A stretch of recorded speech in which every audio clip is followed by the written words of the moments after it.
atur manglan to cinta terus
để làm lễ thành hôn cho hai cháu này.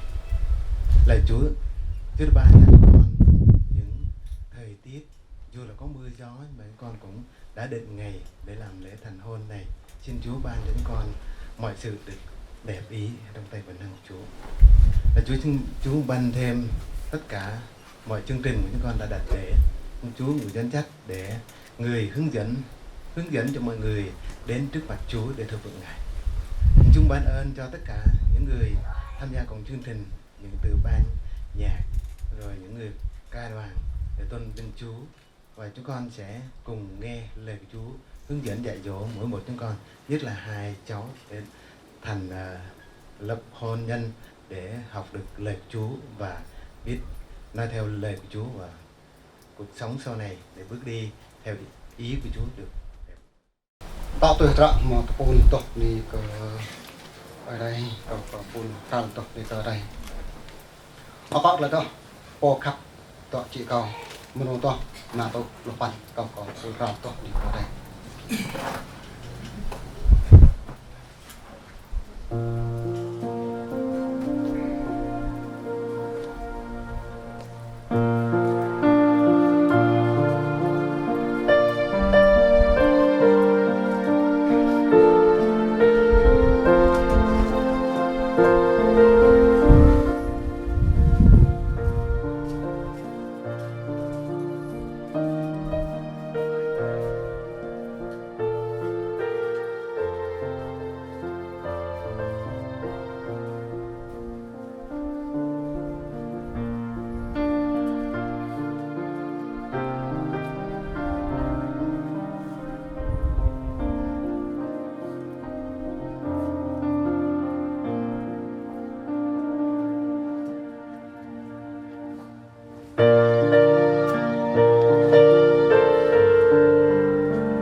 sách phê rơ nhất đoạn 3 từ câu 1 đến câu 7. Hỡi người làm vợ hãy phục chồng mình, hầu cho nếu có người chồng nào không vâng theo đạo, dẫu chồng chẳng lấy lời khuyên bảo chỉ bởi cách ăn ở của vợ, cũng đủ hóa theo, vì thấy cách ăn ở của chị em là tinh sạch và cung kính. Chớ tìm kiếm sự trang sức bề ngoài như dốc tóc, đeo đồ vàng, mặc áo quần lòe loẹt, nhưng hãy tìm kiếm sự trang sức bề trong giấu ở trong lòng, tức là sự tinh sạch chẳng hư nát của tâm thần dịu dàng im lặng. Ấy là quý giá, ấy là giá quý trước mặt Đức Chúa Trời. Vì các bà thánh xưa kia trong kẻ Đức Chúa Trời vâng phục chồng mình, đều trau dồi mình giường ấy, như Sarah vâng phục Abraham gọi người là Chúa mình. Nếu các chị em làm điều lành, không sợ chi hết mà rối trí, thì trở nên con cái của Sarah vậy. Hỡi người làm chồng, hãy tỏ điều khôn ngoan ra trong sự ăn ở với vợ mình, như là với giống yếu đuối hơn, vì họ sẽ cùng anh em hưởng phước sự sống, nên phải kính nể họ, hầu cho không điều gì làm rối loạn sự cầu nguyện của anh em.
Nhưng hãy tìm kiếm sự trang sức bề trong giấu ở trong lòng, tức là sự tinh sạch chẳng hư nát của tâm thần dịu dàng im lặng, ấy là giá quý trước mặt Đức Chúa Trời.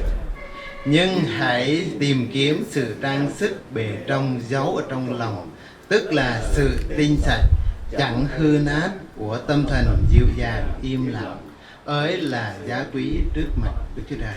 Chia ra thứ nhất đoạn 3 câu 4. Xin mời hội thánh đồng ngồi. Nhưng mà trong sự ăn ở, tức là đời sống của vợ chồng, cái thứ nhất mà chúng ta muốn dẫn dắt được người vợ hoặc người chồng của mình biết Chúa, tin Chúa, thì qua đời sống của mình, thứ nhất chúng ta phải vâng phục.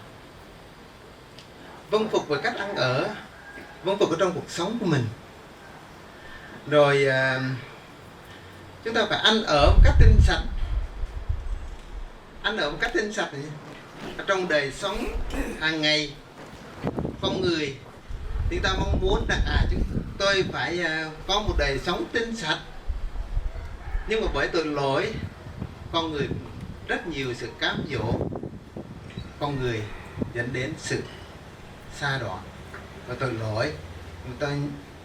Chúng ta nên nhớ rằng chúng ta là con các Chúa, chúng ta phải ăn ở cho cách tinh sạch, trong sạch ở trong đời sống của mình, để dẫn dắt người vợ của mình hoặc là người chồng của mình biết được điều qua sự ăn ở của mình, sự vâng phục của mình, là điều đó để hướng dẫn và dạy dỗ cho người con ngõ của mình để biết Chúa.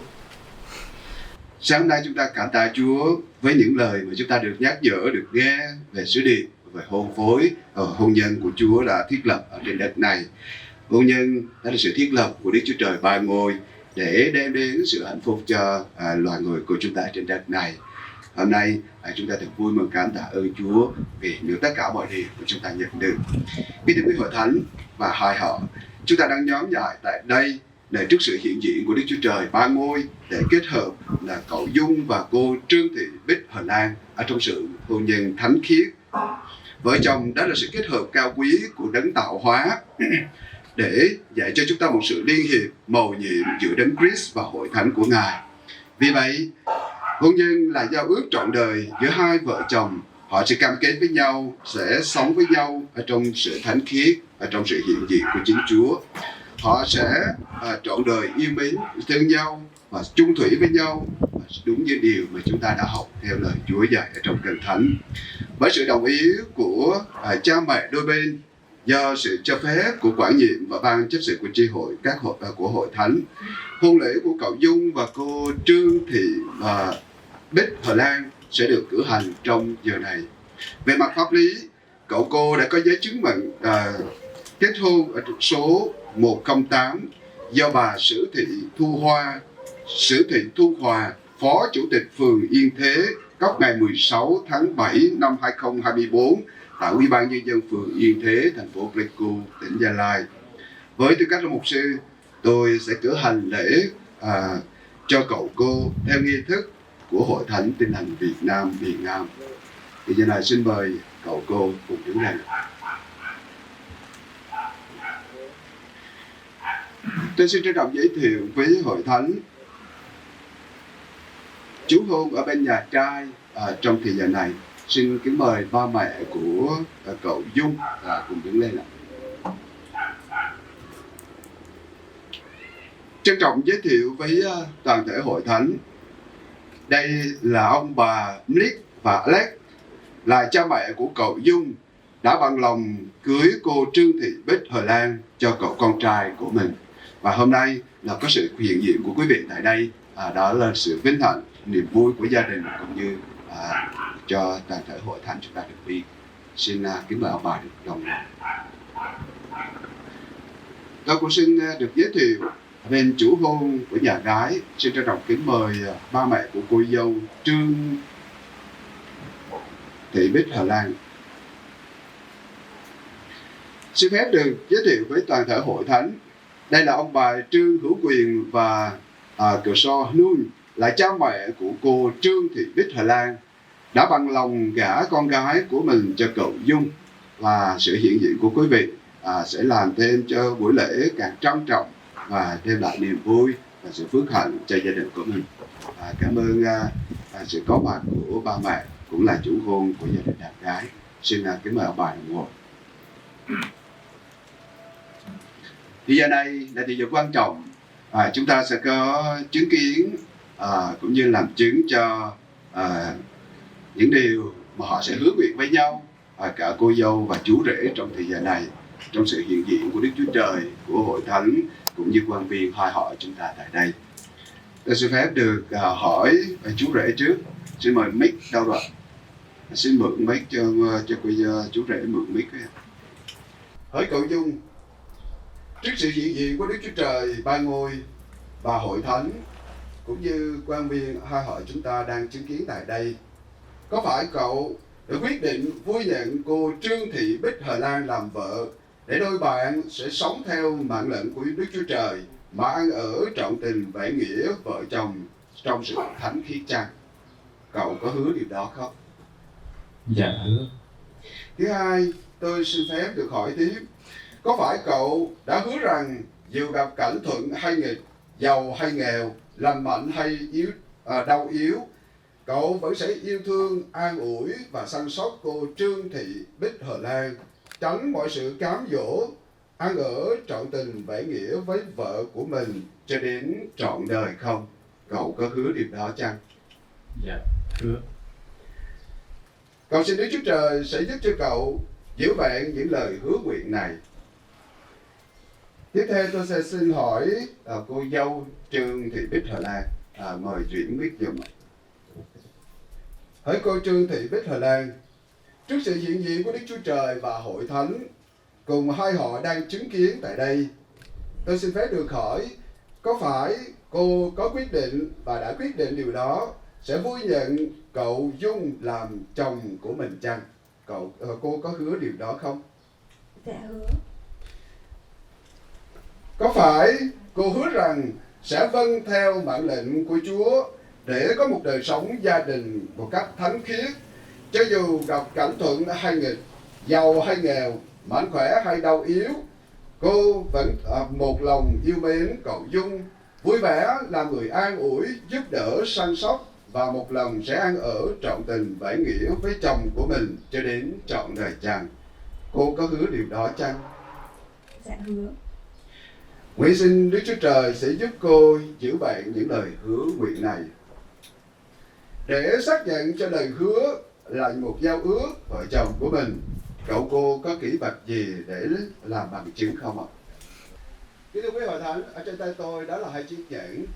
Chiếc nhẫn này là vòng kim loại quý và không liền mối. Nó biểu minh cho giá trị của tình yêu sẽ trường tồn và chung thủy với nhau của cặp vợ chồng này. Và đây là bằng chứng mà họ sẽ trao để làm chứng cho những điều mà họ đã vừa hứa. Thưa hội thánh, thì giờ này chúng ta sẽ được nghe lời hứa của cậu Dung. Chúng ta sẽ hứa và sẽ trao chiếc nhẫn này cho người dâu. Đây là chiếc nhẫn biên minh cho sự chung thủy. Anh xin cưới em làm vợ nhân danh Đức Chúa Cha, Đức Chúa Con, Đức Chúa Thánh Linh. Amen.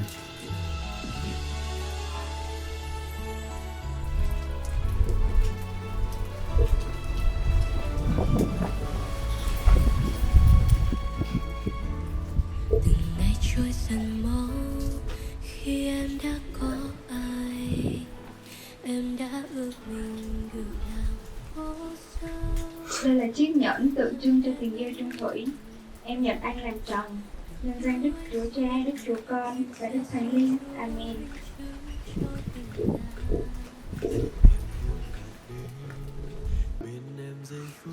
Nhân vì cậu Dung và cô Trương Thị Bích Hờ Lan đã long trọng tuyên hứa giao ước tình yêu vợ chồng, đã công khai xác nhận về điều này qua sự trao và nhận dẫn.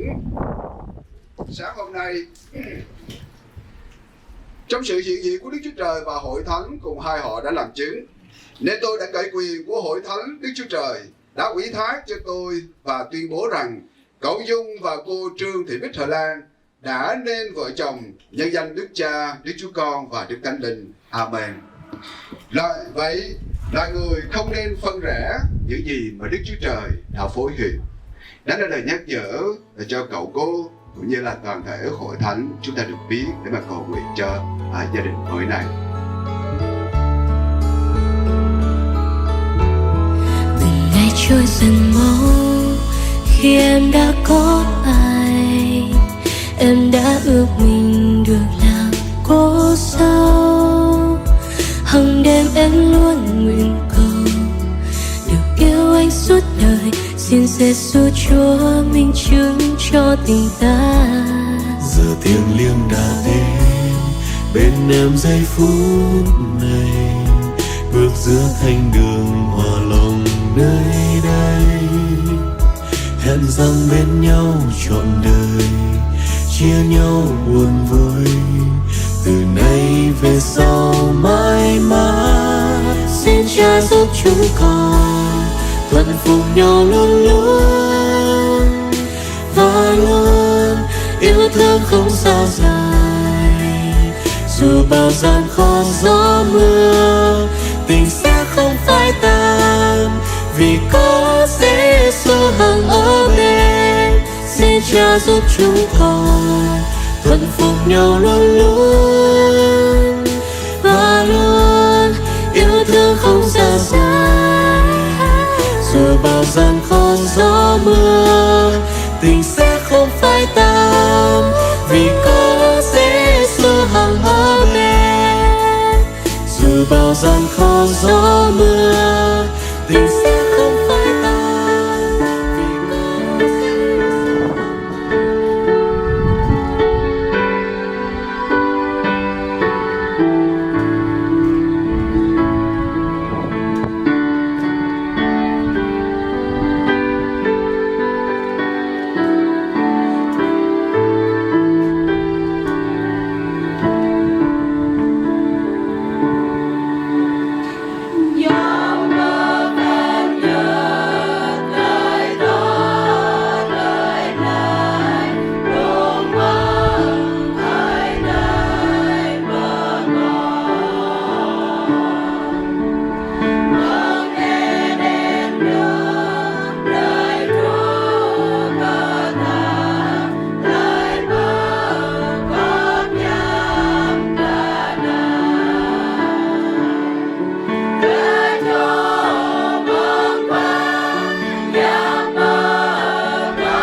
Lung lau có ni có ai tay là nằm ni có là mục sư hành vật cơ mục sư uyên vật cơ tôi cả thật sang giang mang tôi phó xã thầy mang lại thực thi vật mang lại phục của mày nên chỉ cái qua này thì ta là nằm đa là rồi là một người ta rồi ngã tới chinum càng cờ lại bọc con cờ nạp hạ của mày ta nên chỉnh cái tலை bọc con nạp hạ của mày từng trường những bước tương lai từng có chẳng cái tலை thọ tôi từng chỉnh cái tương lai nên kau ke nanti kena hang tasangyang tu agak santai nun ta lại bởi ni sang nak kau nai ta yuah rempit darai len tepul tu hang tu agak kena juai ta nào rempel ni di chỉnh kau nyapi tu nai kau ni kau bibang.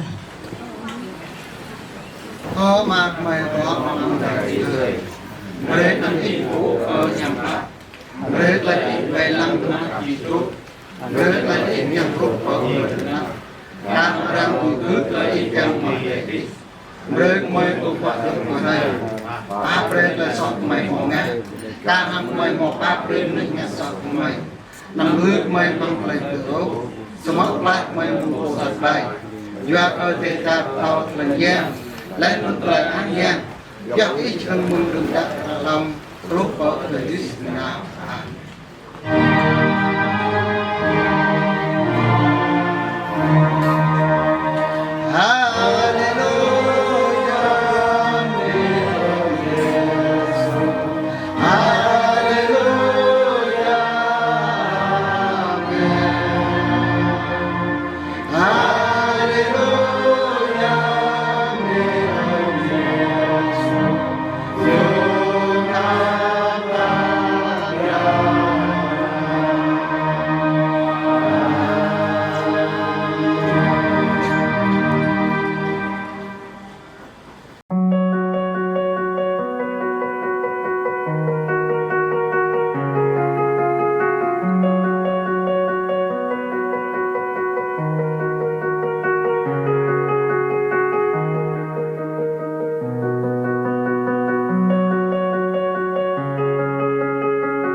những niềm vui, hạnh phúc, ngày của lứa thành đôi, ngày của tình yêu rung tròn. Và cái thưa quý vị, ngày hôm nay thì trời của chúng ta đã đủ cơn mưa, nhưng không để cho quý vị ngày đường xá xa xôi đã trở về đây để cùng ngày chung vui cùng với gia đình để chúc mừng hạnh phúc cho đôi tân lang và tân doanh nhân. Được chính vì điều đó mà ngày hôm nay gia đình của chúng tôi luôn ghi mãi nhớ trong lòng. Và đến phút ở đây rất mong quý vị chúng ta đã đến tại đây để cùng ngày chung vui cùng với gia đình. Đến phút ở đây xin mời toàn thể tất cả quý vị chúng ta sẽ cùng dạo bước vào bên trong để chúng ta cùng chọn cho mình một chỗ ngồi, một không gian thoải mái và thoải mái nhất để chúng ta cùng bước vào chương trình chúc mừng hạnh phúc cho Giao Hiền Đại Thảo trong buổi chiều hôm nay. Các quý vị, những chiếc bàn trên kế cũng như mâm tiệc ban tổ chức của chúng tôi cũng đã sắp xếp thì xinh xắn để tập quý vị, và sự hiện diện của quý vị đó là điều gia đình của chúng tôi luôn luôn mong chờ đợi trong buổi chiều hôm nay. Một lần nữa chúng tôi xin thông báo và xin được trân trọng kính mời và kính mời. Cảm ơn cậu. Ngồi cạnh kìa. Nói tới muốn gì hả? Đều tuyệt vời.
Và thưa quý vị thân mến, một lần nữa chúng tôi xin được thay lời cho gia đình cũng như cô dâu và chú rể. Xin được chào đón toàn thể quý vị khách quý đã về đây để cùng chung vui và chúc mừng cho ngày hạnh phúc buổi lễ thành hôn của cô dâu Bích Hà Lan sánh duyên cùng với chú rể Y Dung. Và thưa quý vị, một lần nữa xin được chào đón toàn thể quý vị về đây cùng với chúng tôi. Gia đình chúng tôi cũng vô cùng vinh hạnh khi nhận được những lời chúc mừng, những nụ cười thật hạnh phúc của toàn thể quý vị gửi đến cho gia đình chúng tôi trong ngày vui hôm nay. Và gia đình của chúng tôi cũng đã chuẩn bị tất cả quý vị khách quý. Nếu như quý vị nào chúng ta sử dụng bia rượu thì quý vị chúng ta sẽ về bên cánh trái của sân khấu chúng tôi quý vị nhé. Còn nếu như quý vị nào sử dụng nước ngọt thì chúng ta sẽ về bên cánh phải của sân khấu thưa quý vị. Một lần nữa xin được một lần nữa trân trọng gửi lời mời tới toàn thể quý vị khách quý là những người thân yêu nhất của gia đình, là những người bạn bè thân hữu gần xa của cô dâu và chú rể. Xin mời quý vị hãy cùng tiến vào phía trong, ổn định vị trí của mình ở những bàn tiệc để chương trình buổi lễ thành hôn của cô dâu Bích Hà Lan sánh duyên cùng với chú rể Y Dung sẽ được bắt đầu sau ít phút nữa. Một lần nữa thay lời cho gia đình cũng như dịch vụ tiệc cưới Hồng Anh trân trọng gửi lời cảm ơn tới diện quý báu của toàn thể quý vị.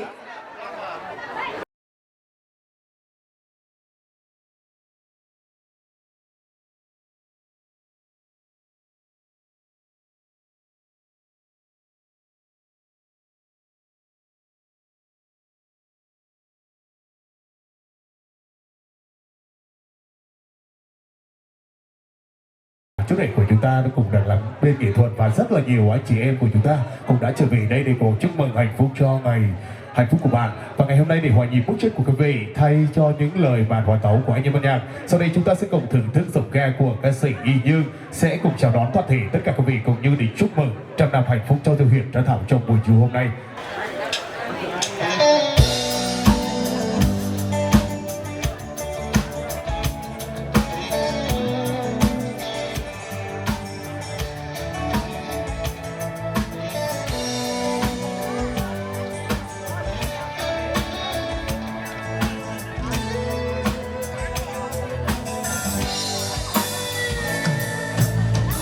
Cho tôi quên đi mau bao nỗi buồn đau, quên đi bao kỷ niệm với nhau.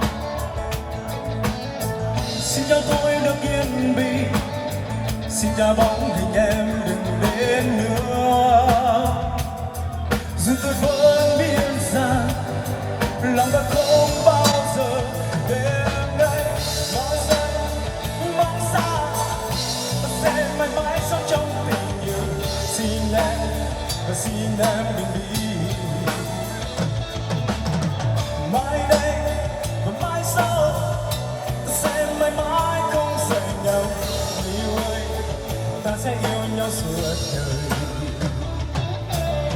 Có những phút giây êm đềm trong mỗi tình ta, em ơi bao cơn mộng đã qua.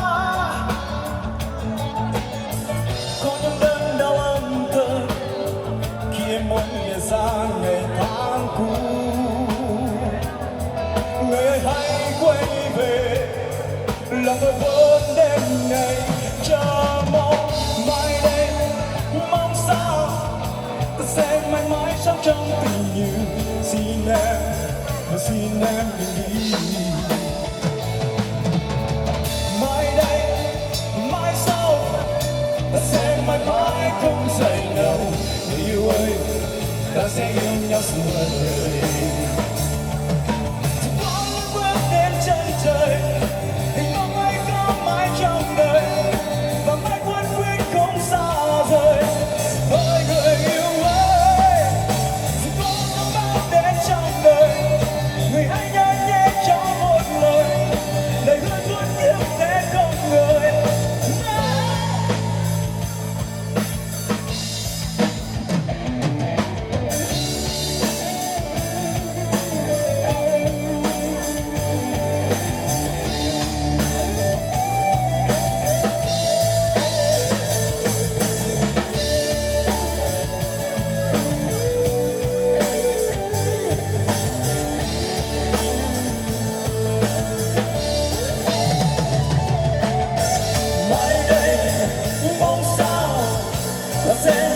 Sống trong tình yêu.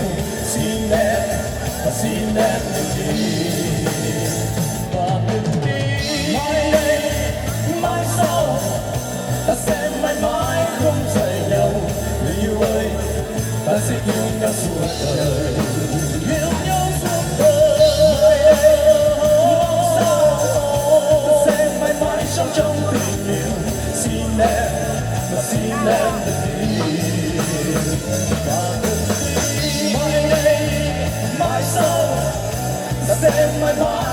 rời nhau. Người yêu anh, ta sẽ yêu nhau suốt đời. Yêu nhau suốt đời.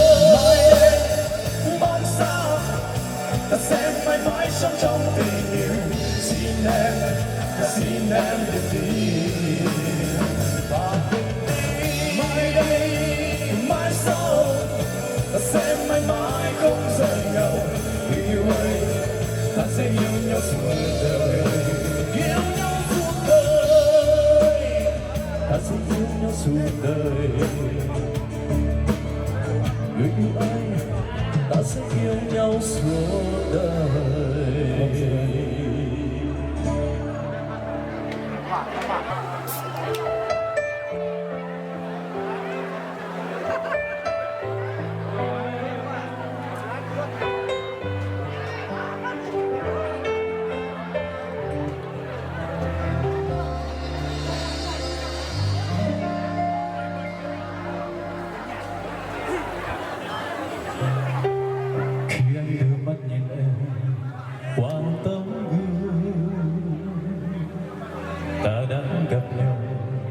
Bối rối thật lòng. Đêm nay suy nghĩ những ánh mắt muốn đi kiếm tìm nhau. Anh muốn nói với em những điều thật lớn lao. Sẽ luôn ở đây nơi tim anh tình yêu bất tận. Phút giây anh nghẹn lời vì biết em yêu anh. Và anh sẽ là người đàn ông của đời em. Anh đã mơ về ngôi nhà và những đứa trẻ. Vì yêu em ngày mai anh thêm vững bước trên con đường dài. Em có nghe mùa đó những ngọn đèn vàng. Anh nhớ em, anh nhớ em. Biết mang bên chân đường tình gửi đến em. Bạn ơi, anh mơ môi xinh tình dân. Mắt anh kín và tai anh lắng nghe. Môi anh cất tiếng gọi và vòng tay anh rộng mở đón em vào lòng. Thưa quý vị thân mến, hãy cùng đưa ánh nhìn của mình về phía cổng chính của khán phòng để cùng chào đón cô dâu xinh đẹp nhất trong buổi trưa ngày hôm nay. Một trống tay thật lớn cho sự xuất hiện của cô dâu Bích Hà Lan.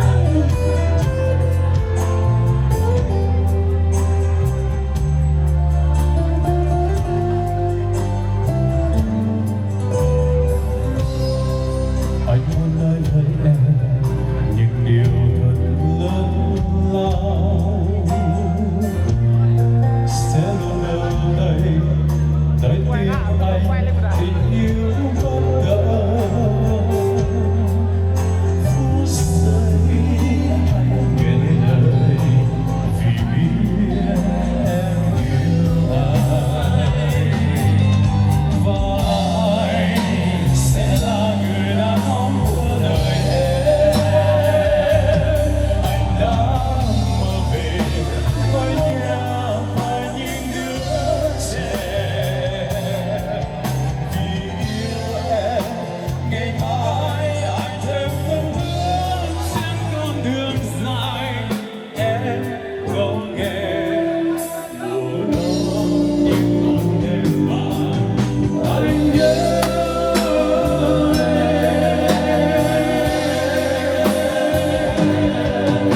anh nhớ em mang tên dòng từ tình gửi đến em. Bạn ơi, anh mơ môi xinh tình dân. mắt anh kín đi và tai anh lắng nghe mỗi anh cất tiếng gọi và vòng tay anh rộng mở đón em vào lòng. Anh đã mơ về ngôi nhà và những đứa trẻ. Và thưa quý vị, hãy cùng dành một tràng tay thật lớn để cùng chúc cho cô dâu và chú rể sẽ được trăm năm hạnh phúc. Vâng, kính thưa quý vị, và thế là hai trái tim của họ đã hòa chúc một niềm nở và đôi bạn trẻ đã trở về bên nhau trong niềm vui hạnh phúc trước sự chứng kiến của toàn thể quý vị. Và con lối xóm bạn bè thân hữu chúng ta đã trở về thật đông đủ để chúc phúc cho đôi bạn trẻ. Kính thưa quý vị, đúng thật là vậy, tình yêu hạnh phúc hơn nữa, đó là một điểm hẹn mà trên thế gian ai cũng muốn được đặt chân đến đó, bởi vì tình yêu đó là một món quà vô giá mà Tào Hoa đã ban tặng. Và thưa quý vị thân mến, ngay lúc này trên sân khấu tình yêu của chúng tôi là bức tranh của đôi nương đẹp nhất.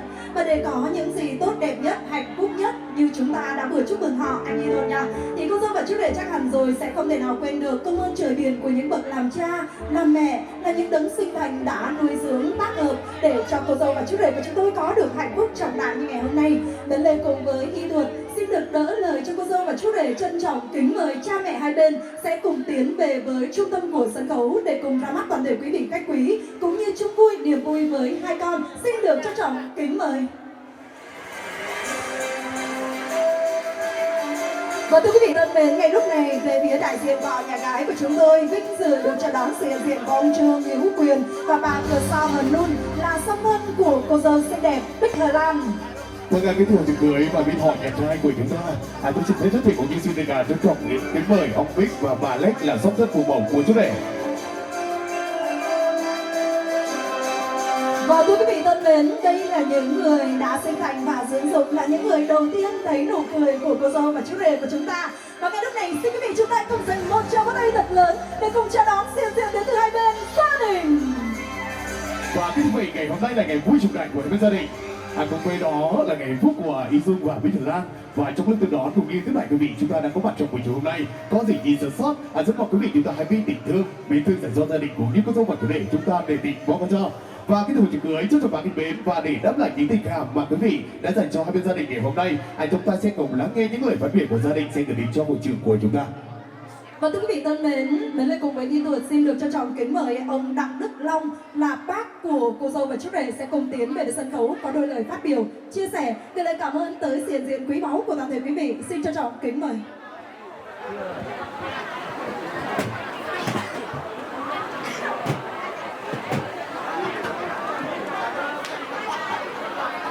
Kính thưa các ông, các bà, các cô, các chú, các anh, các chị, các bạn cùng toàn thể các cháu thân mến. Hôm nay gia đình chúng tôi tổ chức lễ vu quy cho cháu Bích Hà Lan Chánh Duyên Trùng Y Dung. Thay mặt cho gia đình, trước hết tôi xin gửi lời chào trân trọng đến tất cả các quý vị có mặt trong hôn trường ngày hôm nay. Kính thưa các quý vị, chúng tôi ý thức rằng ngày hôm nay tất cả các quý vị có mặt tại đây là đã thể hiện tình cảm của tất cả các quý vị đối với đại gia đình chúng tôi, đến chúc phúc cho hạnh phúc của hai cháu của chúng tôi. Và đó cũng là thể hiện sự quan tâm, sự chia sẻ lúc vui, lúc buồn, và trong tất cả những cuộc sống đều bạn bè, anh em, chiến hữu, mọi người đều có nhau để cùng nhau chia sẻ tất cả những gì hạnh phúc nhất trong cuộc đời của mỗi người. Hơn thế nữa, ngày hôm nay thời tiết cũng không được thuận lợi, nhưng tất cả các quý vị đã bớt chút thời gian vượt qua những cơn mưa, những bước đường lầy lội để đến dự lễ vu quy của gia đình chúng tôi. Gia đình chúng tôi xin ghi nhận, trân trọng và xin cảm ơn tất cả các quý vị có mặt trong buổi hôm nay. chúng tôi cũng ý thức rằng tất cả cuộc sống chúng ta ai cũng mong muốn được điều anh em bạn bè của mình có những cái điều hạnh phúc. Và hôm nay ở tại nơi đây và chúng tại nơi này, chúng ta tất cả mọi người đến đây để chúc phúc hạnh phúc cho con cháu của chúng tôi. Gia đình chúng tôi ghi nhận và xin chân thành cảm ơn. Xin kính chúc tất cả các quý vị sức khỏe, vui vẻ, hạnh phúc và có một bữa tiệc ngon miệng, vui vẻ trong ngày hôm nay. Xin đa tạ và xin trân trọng cảm ơn. Vâng ạ, phải nói là một lời phát biểu vô cùng đầy đủ đến từ đại diện của hai bên gia đình chúng tôi gửi tới cho toàn thể quý vị. Và một lần nữa xin được cảm ơn tình cảm mà tất cả quý vị đã về đây chung vui và chúc mừng hạnh phúc đến cho gia đình chúng tôi trong ngày hạnh phúc của cô dâu và chú rể. Vâng, kính thưa quý cưới, chân thật và kính mến, 100 năm chọn lấy một ngày chọn lấy 1 giờ vài giây phút đợi chờ ngày hôm nay là đây. Kính thưa quý vị, ngày hôm nay ngày 25 tháng 7 năm 2024 đến ngày 20 tháng 6 năm Giáp Thìn, và đến giây phút ở đây thì kim đồng hồ của ban tổ chức của chúng tôi cũng đã sẵn sàng chỉ vào giây phút thực hiện. Sư phạm Phun Ngọc xin được đa điểm, ban tổ chức của chúng tôi xin long trọng tuyên bố lễ vũ quy của cô dâu trưởng Bích Thở Lan sẽ đi cùng với chú rể Y Dung trong buổi chiều hôm nay chính thức được bắt đầu.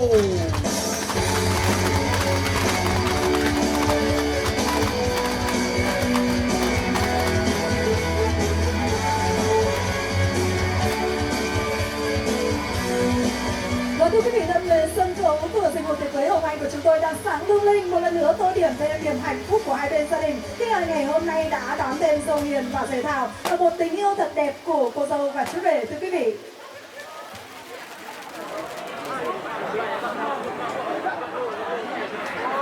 cô dâu và chú rể thân mến, ngày lúc này thì xin mời hai bạn hãy cùng đón lấy ly rượu thành kính nhất trong ngày vui của hai bạn để cùng dâng kính lên cha mẹ hai bên như lời cảm ơn chân thành và sâu sắc nhất dành đến cha, dành đến mẹ đã yêu thương, chăm sóc, nâng niu hai bạn để rồi ngày hôm nay hai bạn đã chính thức trưởng thành và đi xây dựng hạnh phúc lứa đôi.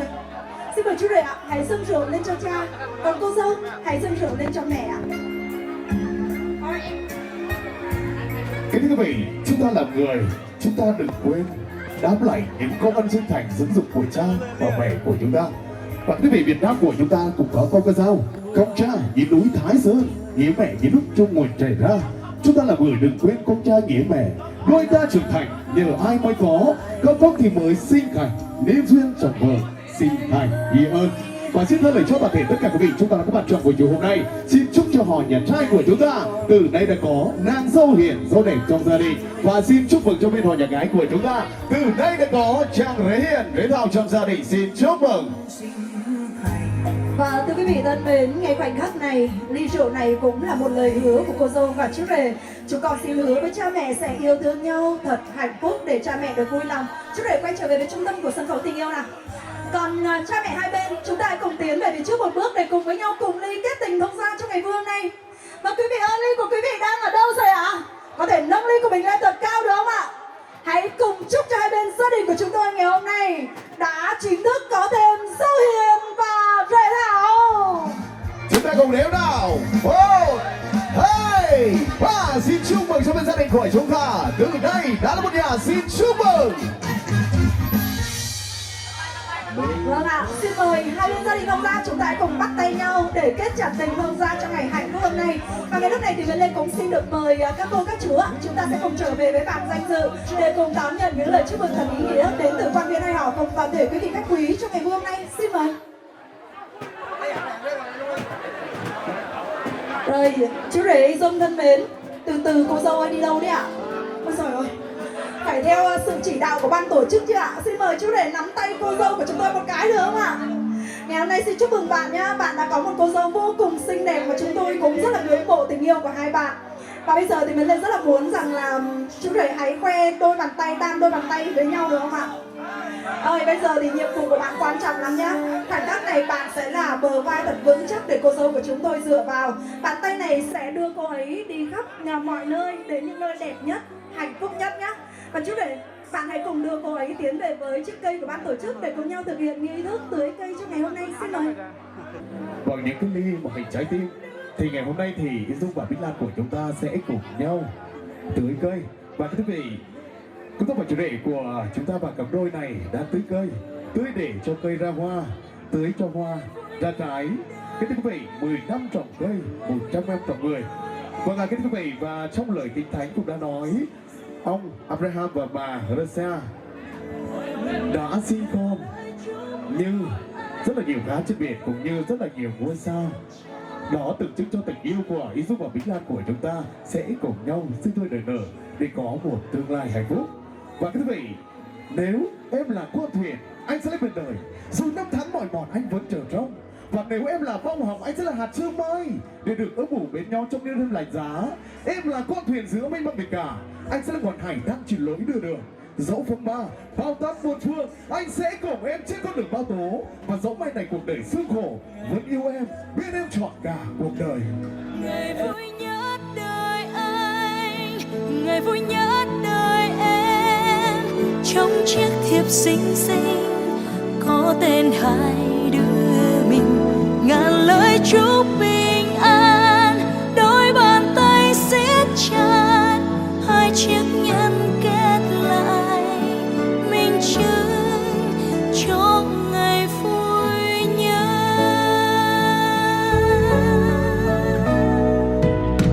Phút giây mong chờ ngày hôm nay đến rồi. Lúc anh thức dậy lòng bỗng thấy xôn xao. Ngày hôm nay, ngày vui nhất trong cuộc đời, ngày em sẽ là một nửa của anh. Tiếng chuông ngân lên, giờ thiêng liêng đến rồi. Mắt em long lanh, giọt nước mắt khẽ rơi, niềm hạnh phúc hòa theo nước mắt em rơi. Để chúng ta tạo niềm vui, tạo hạnh phúc cho ngày hạnh phúc của đôi lứa. Xin cảm ơn toàn thể tất cả quý vị, cũng như xin cảm ơn cô dâu và chú rể. Và sau đây chắc có lẽ chúng tôi những là chương trình sẽ trả lại cô dâu và chú rể bằng những vòng tay yêu thương của quý vị. Và sau đây xin mời chú rể và cô dâu chúng ta sẽ cùng ngồi xuống từng bàn để hai bạn sẽ cùng nhận những lời chúc từ quý vị, sẽ cùng chúc cho những gì tốt đẹp nhất trong cuộc sống của hai bạn. Xin được cảm ơn trọng kính mời.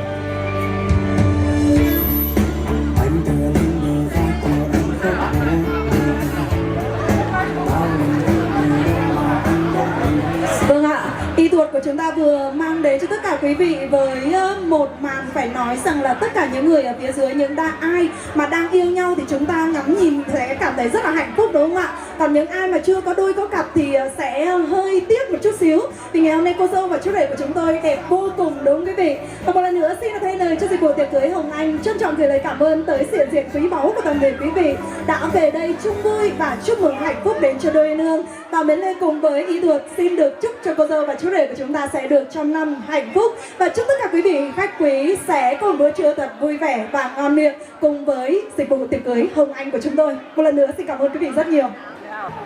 Hôm nay là ngày vui của hai em. Chị không có gì hơn ngoài lời chúc tốt đẹp nhất dành cho hai em. Chúc hai em sống luôn luôn hạnh phúc và sống đến đầu bạc răng long. Thật sự là hôm nay rất là vui. Đang buổi tiệc ngày hôm nay, đang buổi tiệc lúc này thì lại không có mưa. Mong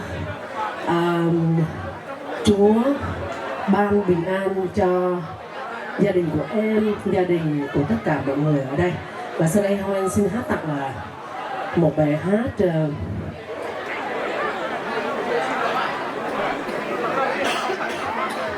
một bài hát có tựa đề là Anh. Tất cả các bạn đều đầy đủ, tất cả mọi người ở đây.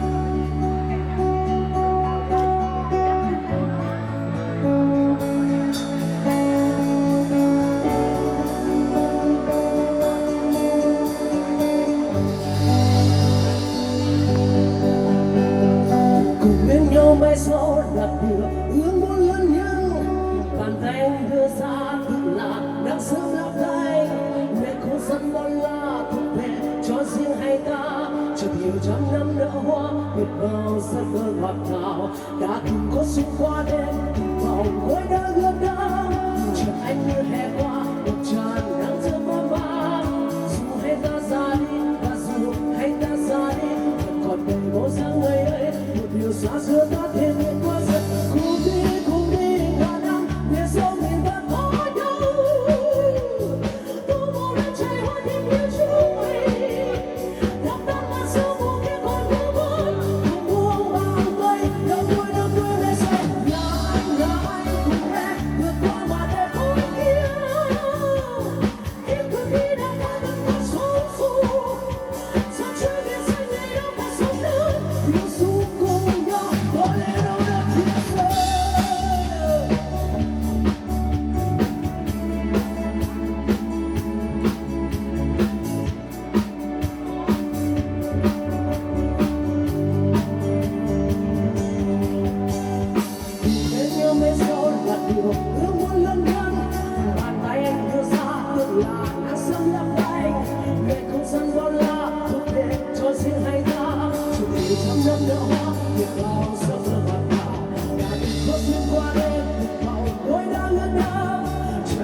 Sau tất cả mình lại trở về với nhau, tựa như chưa bắt đầu, tựa như ta vừa mới quen. Sau tất cả mình cùng chung lối đi, đoạn đường ta đã khiến con tim bồi hồi và ta lại gần nhau hơn nữa. Có những phút đôi ta dần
nhôn mát quanh dần nhôn mát lên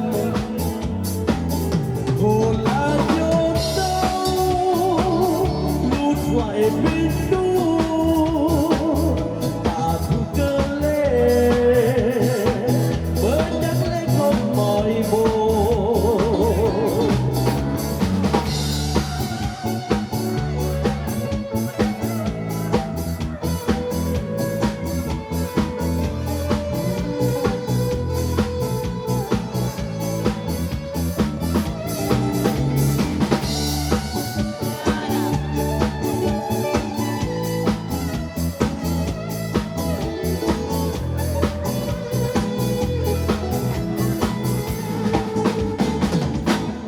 Ơi mềm lẽ im mát quanh dần nhôn mát lên bờ chân mắt nâng đã lấy lâm bờ nhau lấy quanh nàng ai lớn lên nàng trẻ hớ hênh hồ là nhôn đâu lút lại bên đu mà thu cơ lên mới nhắc lấy con mỏi bồ. Ơi bên lên bồ bé cơ mắt gần bay lớp đó giờ con biết đu nồng mai cơ phó tu nhôn mát quanh dần nhôn mát lên hồ là nhôn đâu lút lại bên đu ta thu cơ lên mới nhắc lấy con mỏi bồ. Hồ là nhôn đâu lút lại bên đu ta thu cơ lên mới nhắc lấy con mỏi bồ. Mới nhắc lấy con mỏi bồ mới nhắc lên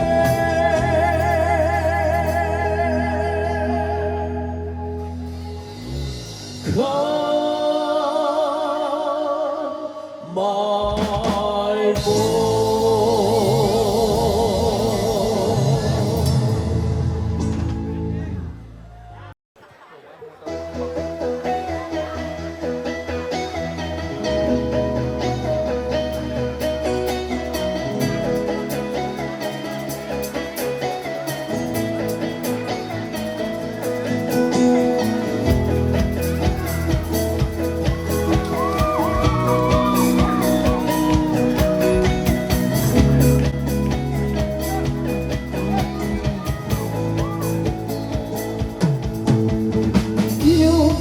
là cùng nhau trong tay đi giữa con đường, là cùng trao cho nhau bằng môi hôn, là cùng tay trong tay đi giữa cuộc đời, từng phút giây tuyệt vời. Yêu là ngày em bên anh không chút yêu phiền, từng buồn lo trôi qua ngày bình yên, nào lần ta trao nhau giây phút tuyệt vời, nguyện thề luôn bên nhau mãi.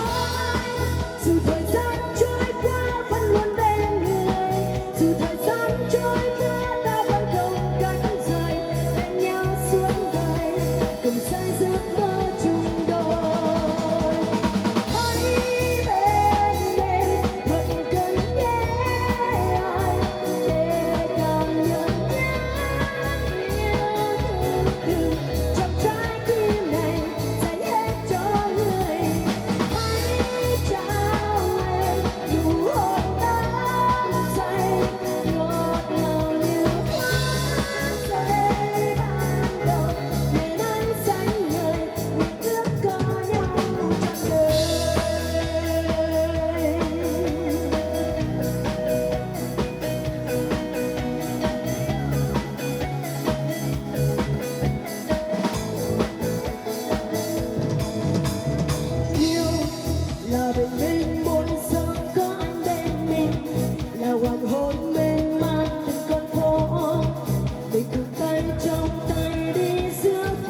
tình như chiếc mới hôm qua khi mà trái tim tôi đớn đau, cô gái mà tôi vẫn luôn yêu thương giờ không muốn có tôi. Tình yêu nhất tháng năm qua bây giờ vẫn tan theo khói mây, cô gái mà tôi vẫn luôn yêu thương bảo tôi hãy tránh xa. Ly cà phê bóng tự nhiên đang ngắt, khúc hoa mỹ cũng chẳng thôi mơ màng. Xa thật rồi nắng thôi dịu dàng thật rồi. Ôi tình yêu không đẹp như ta nghĩ, không đẹp như những bộ phim ngôn tình. Em xa thật rồi, còn đây mình tôi mặc quần jean tay áo phông ngờ, chân đi đôi giày thể thao mà chuột kéo trong mái tóc bồng bềnh. Chỉ cần thế đi khắp nơi, học thêm bao nhiêu điều mới về cuộc sống, về ước mơ, với nhiều yêu thương và ai nói tôi sai buồn.